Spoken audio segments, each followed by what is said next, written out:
Hey there, back with the SFO, and to finish off my little series with the green and the Grudge, let's go and have a look at the grudging, of course, the Dwarfs. So, campaign wise, what's changed? Well, a fair bit to be fair. First of all, and most importantly, is the Book of Grudges. Now this is a great mechanic, which CA put in pretty much, I think from the start, I think it was actually. But in SFO they've developed it to even more, to be more a thing in your campaign, because it's a massive thing for dwarves.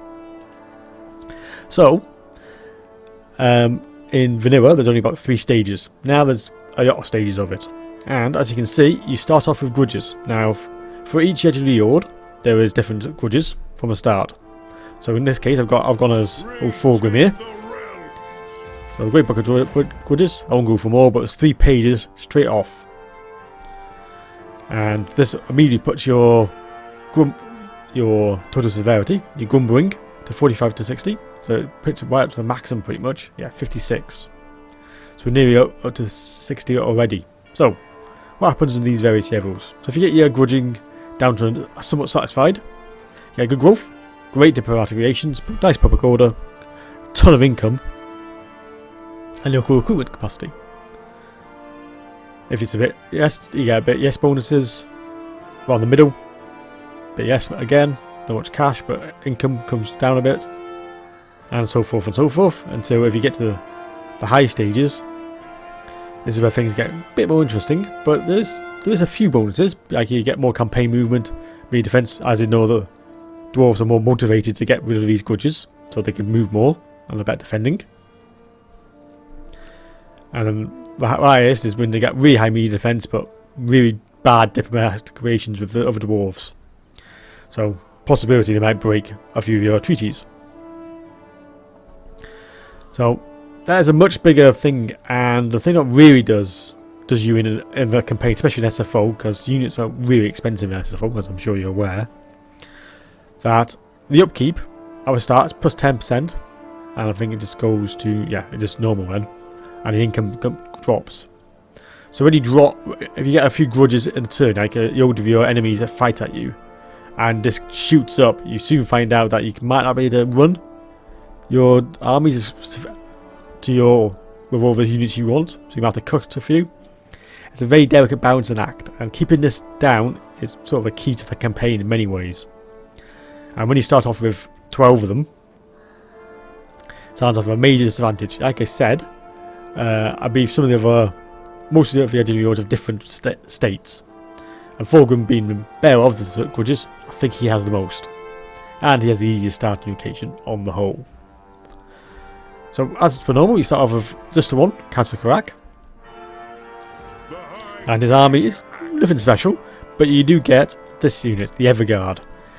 Now this is the only way you can get the Everguard. There is no other way to get it. So in this you start as a Thorgrim, or if you confederate him and they're still alive, then you get them. Other than that, I don't think there's a way to recruit them, which is a bit of a shame to say the least, because they're awesome, as in really awesome. But never mind. So that's the main bits of the campaign. The Forge is pretty much exactly the same mechanics. I think in SFO they might have put some more stuff in here, or he's changed some other things. So just be aware of that. But on the whole, that mechanic's pretty much the same as before. I'll go to a tech tree separate in a minute, but let's go into the actual buildings and go into there. So as you can see, we have a fair few number of buildings, and we get some new ones, which are down here. So let's have a quick look through them, and we've got only one growth building can be built in each settlement. So these are growth buildings. Then you got infrastructure, so only one economy building can be made, and these are the 2. I think there's only 2, is there? Yes, there's 2 growth, 2 economy. Then you got the public order, and is that public order? Yes, public order, and then you got the brewery, which is produces dwarf beer, which is a good resource for every dwarf. And then we move along. We got the trading depot. And in construction site, all developing extra cash. Some give you a bit more obedience, or public order, depending what they are. So just be aware of that. But they do. The Dwarfs generate a lot of money, as they do in Vanilla, and they definitely generate a lot in SFO, which is good because their units are really expensive, and their economy is very good. So recruitment-wise, we have some nice buffs from the various things, various buildings. So we go for the growth ones. So all this is typical growth, quite big growth bonuses, and casualty replenishment. Speaking of casualty replenishment, in the green skins, it's not much of a problem because the green skins they populate very quickly. Yes, to be fair, dwarves are a bit more of a struggle to keep going. They got a limited amount of dwarfs, so you have to be quite careful with this. And this building can actually save you a lot of hassle. So I would recommend building one of these, at least possibly in every single settlement. You may be able to get away with it towards the end, but in any big region, which is one of your key hubs, I would suggest having one of these. And you got, this is just the growth one on its own pretty much, but you also get cheaper upkeep in all armies in this province. I prefer this one personally. If I go to there, yeah, it gets better growth in that one, and you get the casualty replenishment.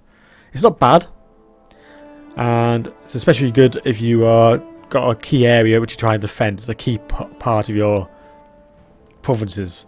So if you've got to a certain stage and you just want to keep an army there permanently, that might be the better one. The economy are just pretty much the economy. Unfortunately, it does increase Skaven corruption, so if you're near Skaven, this will help them a bit. But it does provide a great income. Or you just get a trinket maker, and that just creates income but drops public order. Also, as you've been seeing, every time you build one of these buildings, you get different garrisons. So just be aware that adds to your garrison as well. And the garrison of Kazakh is obscene for SFO, it's really good. So now we've just got the economy buildings to go through. So these are pretty much the same, but you get much more public order, but yes, economy. Oh, sorry, these are not economy, yeah, these are the votes, and these are boosting your public order. This one's the better one for public order, and it boosts your adjacent provinces. On the whole, public order not a massive problem I found with dwarfs. It's not too bad. It can get a bit more problematic if your grudges are building up, but on the whole, it's not too bad. And that is that. So the last three, let's do for shrines. So these are all the main shrines, and obviously these are only on the main settlements of each province, and each have different buffs. I wouldn't say they're brilliant on the whole. Some are quite good. The first couple are quite good, if memory serves. They're not essential to any of your provinces. They're just a nice little buff. And if you don't need to build any more of these various buildings, then they're definitely a good alternative. This was one of my favourites because of cheaper upkeep. And it's got different activations of dwarves, great for Confederation. Confederation is key for dwarves, I found. These are ludicrously expensive as well, just so you're aware. This one, more movement range, more different activations, nice bit of weapon strength, not as useful. But the attribute of causing fear, that's quite handy. This one's increasing income from mines in all regions and all characters. And upkeep, very good. This one's pretty decent.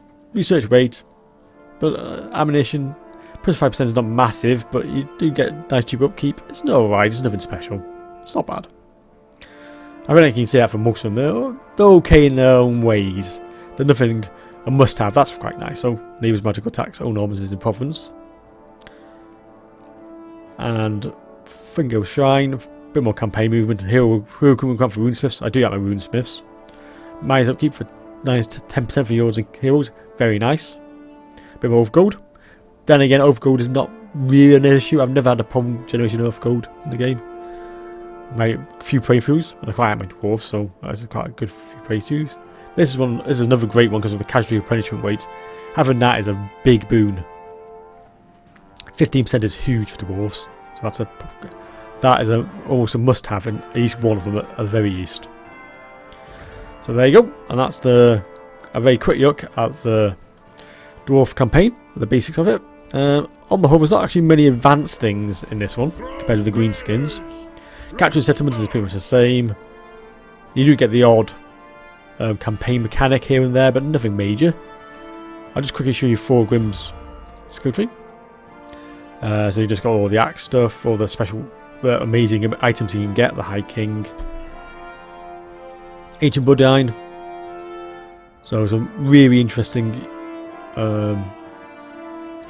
buffs they can have. They have all the buffs against fighting various different factions. So you can really tailor it to your own taste. And then you got one of these is unique at level 10, so you can only choose one of these. I'll just put them on the screen. I'll go through, and I'll just pierce you whatever your army's running. Pick the one that's best for your army, really. And I have to admit that I quite like that one. So, and that I think is everything. I'm going to. So with that being said, I think I've covered everything there. Yep. Let's move on to the tech tree.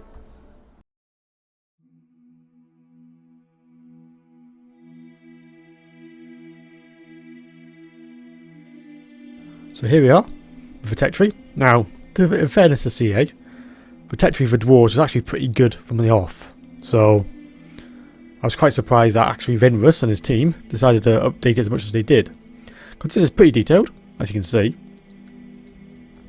And as we move on, typically Venrus is putting a ton more stuff as well. So what we got here.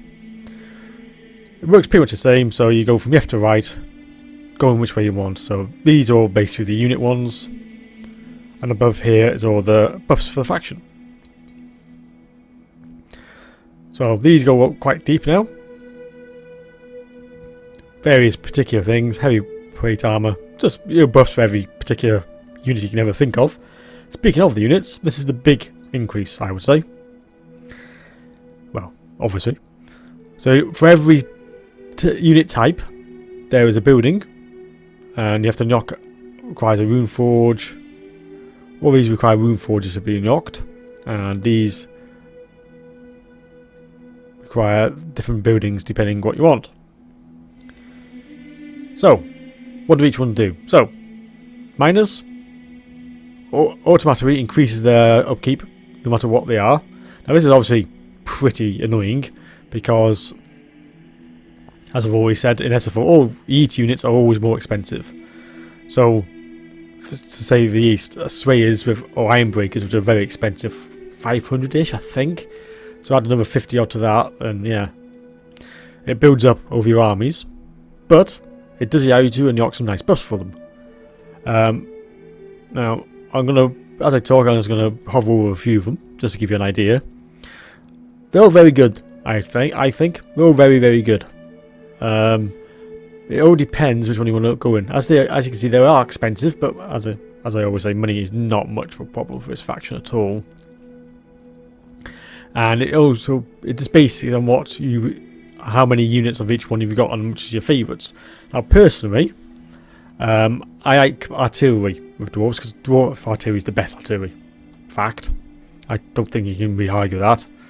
And so this allows you to tell your armies, or tell you your playthrough, to buff those units, especially if you're running out of them. And I tend to run at least maybe 4 artillery in each army, give or take. 3 or 4 definitely.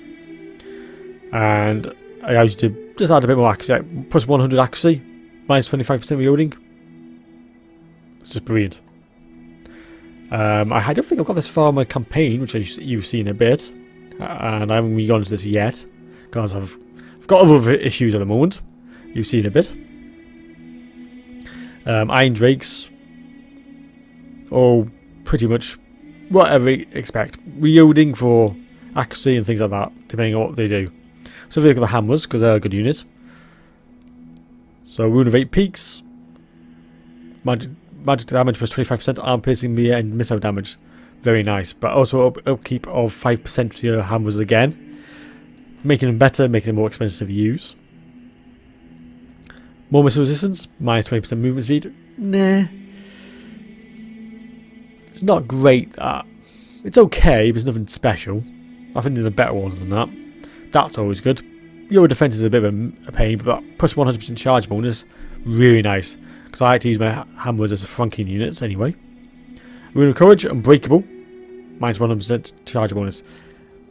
They already, like I've said, you have to rethink about your army and how they play.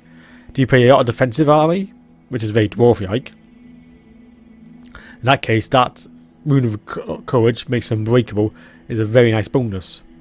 Because you're not going to be charging with them, you're just going to sit them in front of the army. They hit the hammers and they just stop. And they will keep fighting until, well, they're all dead. So it's all about how you play your particular faction. And that's all it allows you to play the dwarf faction numerous times. And then you can role play as anything you like. Like if you wanted to, if you're Cadrin, you can go with a more Slayer build focus because of the buffs they have. And it allows you to add a bit more uniqueness to each campaign, I would say. It's a nice little touch. It's nothing special. It's nothing massive compared to the other ones I've looked at, like Chaos and Beastman, and I think the Batoni one's quite impressive as well. Wood Elves is very good. This was what probably needed the East work, but I think this is a nice little touch. So that's only a very... So I don't need to talk too much about that, but that's the tech tree for the Dwarfs.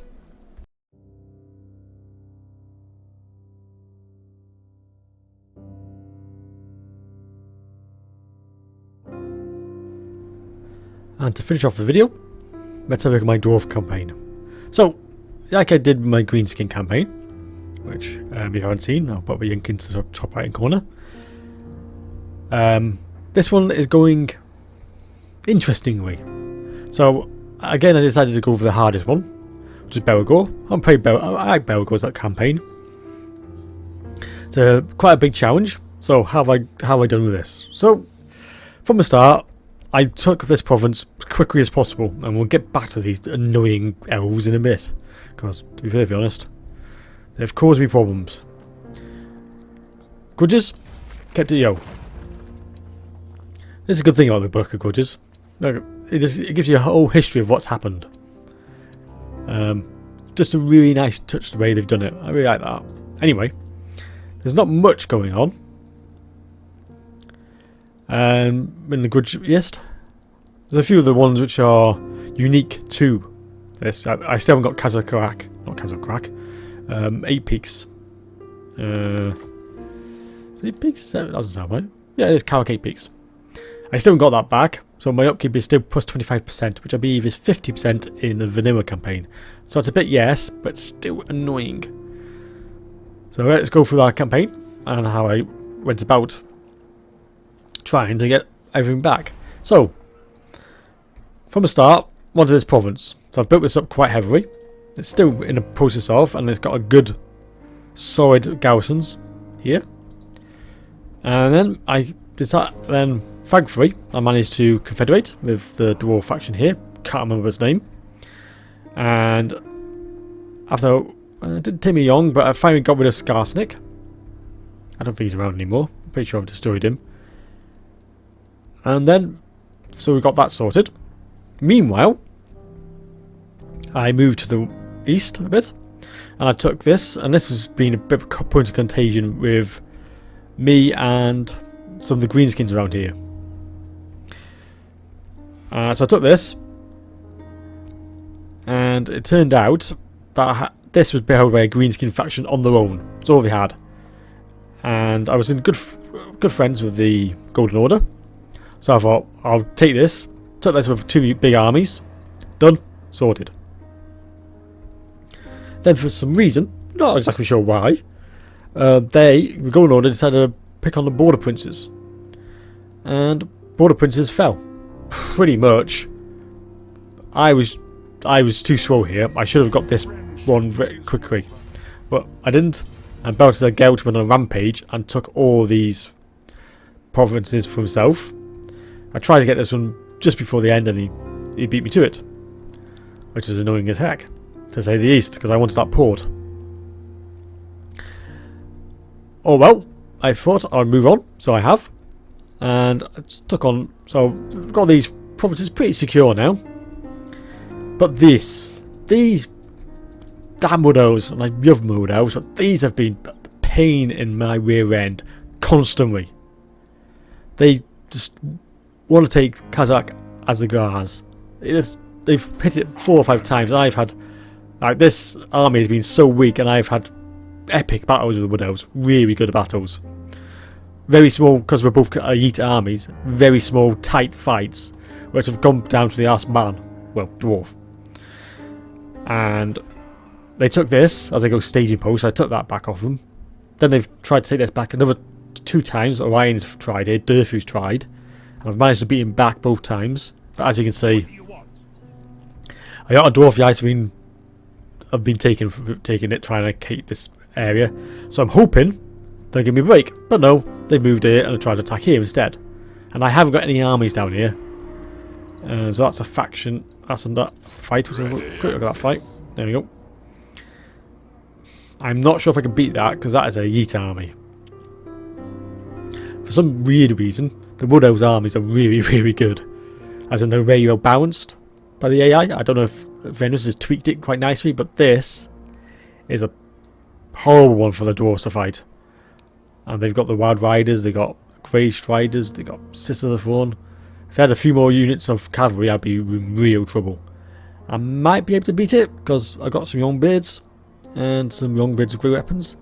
Possible? Not sure. I'll have to have a go at that. Anyway. If not, they're going to be right there. And that's really annoying.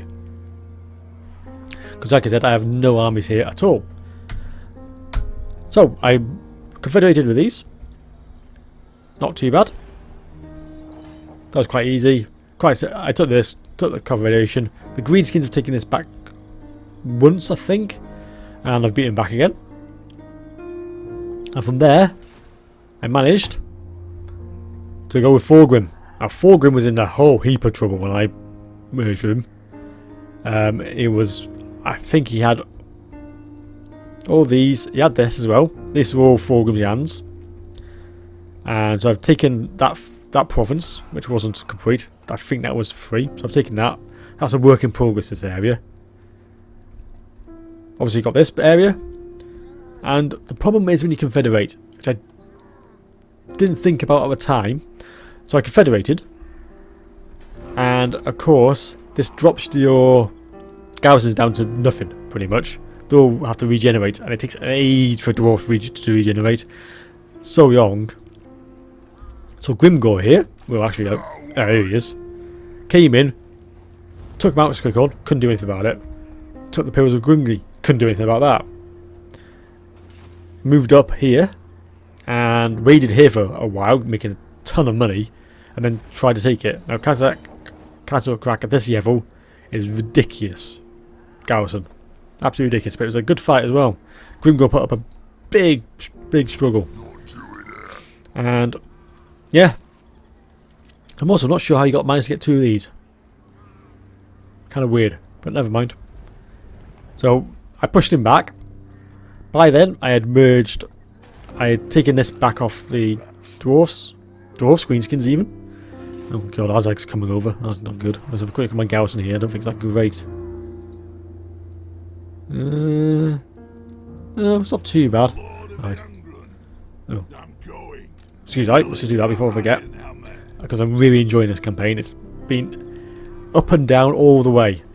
I've now roughly got some sort of order up here now, because I need this place. I need here. It's getting really annoying, even though I'm making a ton of cash each turn, because thankfully I'll be keeping this down quite low, because if I get any more grudges, this is going to go into this bracket, and that's going to be annoying, because incomes drops immediately, and I got income minus 10%, so that's a 20% swing, which is considerable. Even though if this is making 4,400 a turn, which is ridiculous. So that is where I'm up to at the moment. It's been an epic campaign, and I'm not even up to turn 100 yet. So Chaos hasn't even bothered to turn up yet. Well, I did find interesting, which has only just happened. So there you are. So that's my next project. Go down here a bit. I think I might continue this campaign for a bit longer. The Empire's taking off Slovenia. The vampire counts have gone completely. I don't think they're there. That's Rykund as well. Ostermark. Yeah, Stern. Don't think I've seen that in a campaign before. Not to my knowledge that vampire counts usually stick around for quite a while. So, thought it was quite interesting. So I think it's only happened recently, maybe turned 90 or something like that they've been wiped out completely. So I thought it was very interesting. So there we go, and that's a quick look at my campaign. If you got any suggestions for a campaign you would like actually to see me play on, I know somebody mentioned am I going to be playing a legendary campaign. All my campaigns I play, especially when testing, is all hard level, hard AI, hard campaign, hard battle. I don't go to legendary, but I am considering to start one off. So if you'd like to see that, drop a comment down or drop a like on this video or any of my videos, or comment on something so I can see it. I would like to actually message all my subscribers and actually say what campaign would you like to see, if at all, or do for me just to do these various mods. Can't do that until I get 1,000 subscribers. So till then, I'm going to wait to think. But if you have any suggestions, pop them down in the comments. And until I see you in my next video, thanks for watching, and I'll see you there.